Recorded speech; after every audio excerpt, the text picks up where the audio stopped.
Welcome to Bedtime Stories. One Christmas Eve, two brothers faced very different fortunes. One was rich, and the other was poor and hungry. In his desperation, the poor brother turned to his wealthy sibling for help, setting off a series of events that would change their lives forever. Why the sea is salt. Once upon a time, long, long ago, there were two brothers, the one rich and the other poor. When Christmas Eve came, the poor one had not a bite in the house, either of meat or bread. So he went to his brother and begged him, in God's name, to give him something for Christmas Day.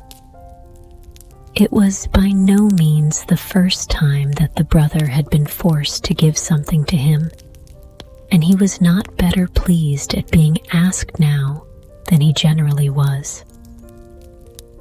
"If you will do what I ask you, you shall have a whole ham," said he. The poor one immediately thanked him and promised this. "Well, here is the ham, and now you must go straight to Dead Man's Hall," said the rich brother, throwing the ham to him. "Well, I will do what I have promised," said the other, and he took the ham and set off. He went on and on for the livelong day, and at nightfall he came to a place where there was a bright light. "I have no doubt this is the place," thought the man with the ham. An old man with a long white beard was standing in the outhouse, chopping Yule logs. "Good evening," said the man with the ham. "Good evening to you. Where are you going at this late hour?" said the man. "I am going to Dead Man's Hall. If only I am on the right track," answered the poor man. "Oh, yes, you are right enough, for it is here," said the old man. "When you get inside, they will all want to buy your ham, for they don't get much meat to eat there. But you must not sell it unless you can get the hand mill, which stands behind the door for it. When you come out again, I will teach you how to stop the hand mill, which is useful for almost everything." So the man with the ham thanked the other for his good advice and rapped at the door. When he got in, everything happened just as the old man had said it would. All the people, great and small, came round him like ants on an anthill, and each tried to outbid the other for the ham. "By rights, my old woman and I ought to have it for our Christmas dinner. But since you have set your hearts upon it, I must just give it up to you," said the man. "But if I sell it, I will have the hand mill, which is standing there behind the door." At first, they would not hear of this, and haggled and bargained with the man. But he stuck to what he had said, and the people were forced to give him the hand mill. When the man came out again into the yard, he asked the old woodcutter how he was to stop the hand mill. And when he had learned that, he thanked him and set off home with all the speed he could, but did not get there until after the clock had struck 12 on Christmas Eve. "Where in the world have you been?" said the old woman. "Here I have sat waiting hour after hour, and have not even 2 sticks to lay across each other under the Christmas porridge pot." "Oh, I could not come before. I had something of importance to see about, and a long way to go too. But now you shall just see," said the man.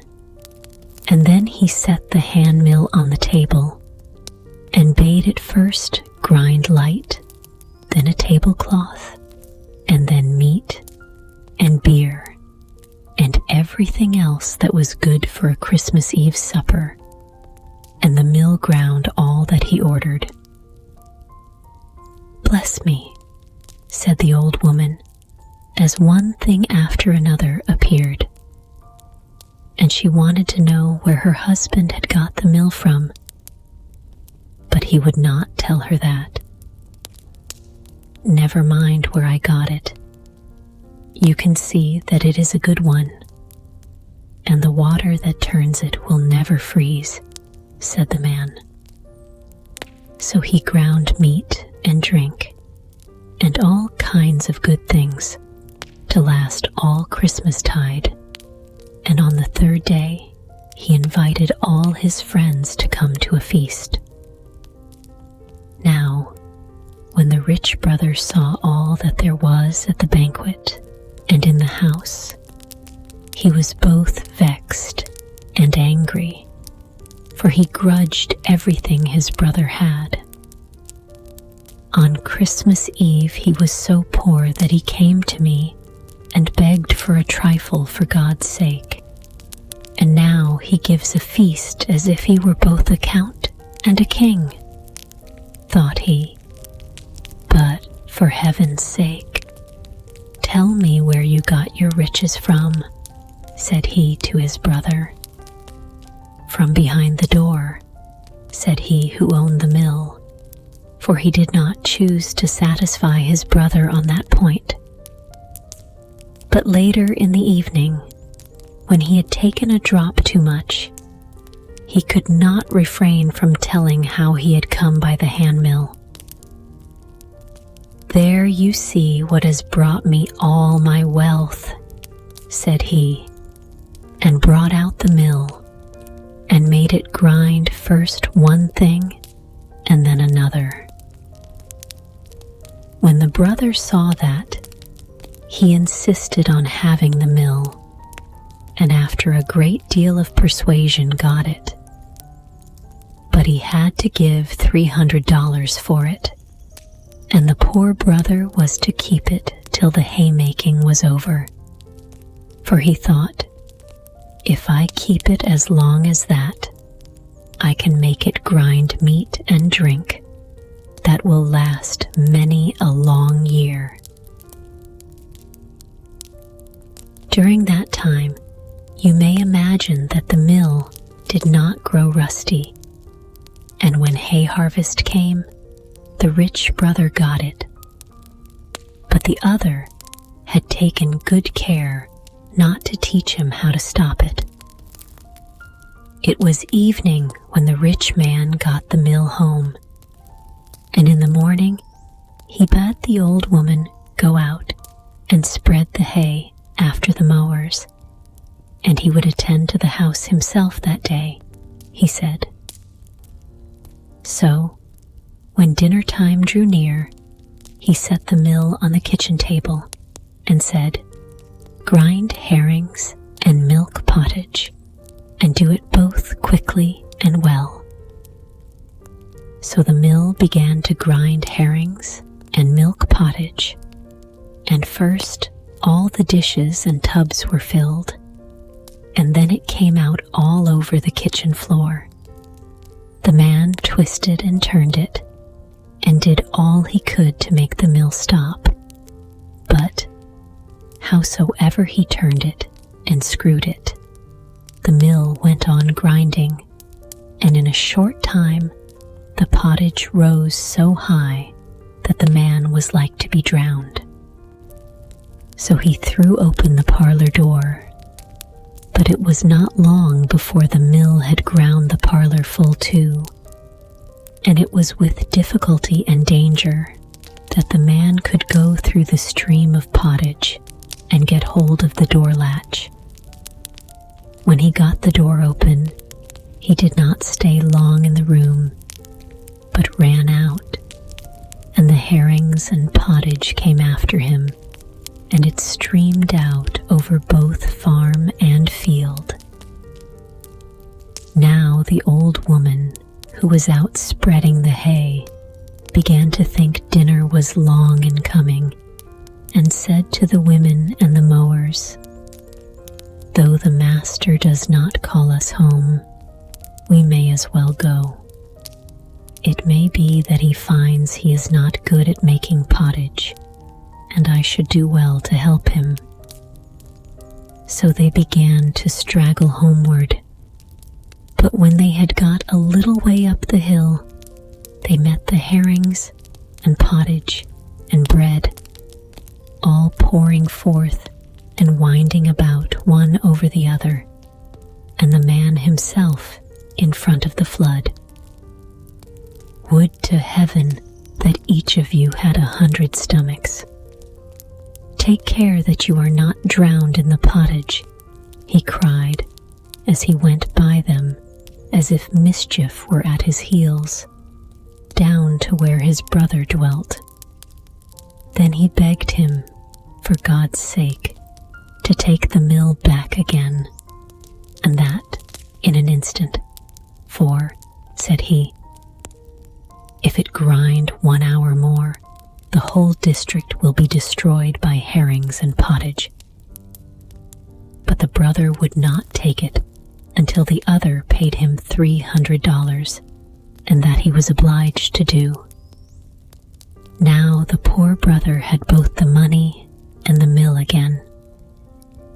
So it was not long before he had a farmhouse much finer than that in which his brother lived. But the mill ground him so much money that he covered it with plates of gold. And the farmhouse lay close by the seashore, so it shone and glittered far out to sea. Everyone who sailed by there now had to be put in to visit the rich man in the gold farmhouse, and everyone wanted to see the wonderful mill, for the report of it spread far and wide, and there was no one who had not heard tell of it. After a long, long time came also a skipper who wished to see the mill. He asked if it could make salt. Yes, it could make salt, said he who owned it. And when the skipper heard that, he wished with all his might and main to have the mill, let it cost what it might, for he thought, if he had it, he would get off having to sail far away over the perilous sea for freights of salt. At first, the man would not hear of parting with it, but the skipper begged and prayed, and at last the man sold it to him and got many, many $1,000s for it. When the skipper had got the mill on his back, he did not stay there long, for he was so afraid that the man would change his mind, and he had no time to ask how he was to stop it grinding, but got on board his ship as fast as he could. When he had gone a little way out to sea, he took the mill on deck. "Grind salt, and grind both quickly and well," said the skipper. So the mill began to grind salt, till it spouted out like water, and when the skipper had got the ship filled, he wanted to stop the mill, but whichsoever way he turned it, and how much soever he tried, it went on grinding, and the heap of salt grew higher and higher, until at last the ship sank. There lies the mill at the bottom of the sea, and still, day by day, it grinds on, and that is why the sea is salt. Rest well and wake up refreshed for a brand new day. Good night and sweet dreams.